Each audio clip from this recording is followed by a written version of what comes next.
আজকের এই জিনিসটা কিন্তু খুবই সহজ। আর এটা কি কোন দেখিনি, এটা হচ্ছে কামরাঙ্গা। এই কামরাঙ্গাটারে ছুরি দিয়ে আস্তে আস্তে করে কাইটা নিব। প্রথমে শীষগুলিরে কাইটা নিয়ে সাইডে একটু যে অংশটা আছে সেটাও কাইটা ফালাইয়া দিই। আর এই কামরাঙ্গাটা আমি নিয়ে আসছিলাম আমাদের বাপের বাড়ির থেকে। প্রথমে ভাবছিলাম গোল গোল চাকা চাকা কইরা কাটুম, তারপর ভাবলাম না লম্বা লম্বা ফালি দিয়েই করি, তাহলে দেখতেও সুন্দর হইব, খাইতেও ভালো লাগবে। এইভাবে ছোট ছোট করে আমি পিস করে কাইটা নিলাম।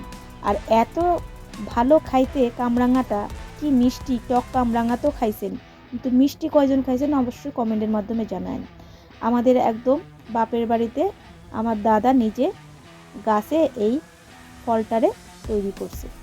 এত ভালো খাইতে যে কি বলুম। এর মধ্যে একটু সামান্য চাট মশলা, একটু বিট নুন আর একটু কাসুন্দি খুঁজতেছিলাম, কিন্তু কাসুন্দিটা শেষ হয়ে গেছে। কাসুন্দি দিয়া মাইখা যদি একবার খাইয়া দেখেন কি ভালো হয় খাইতে।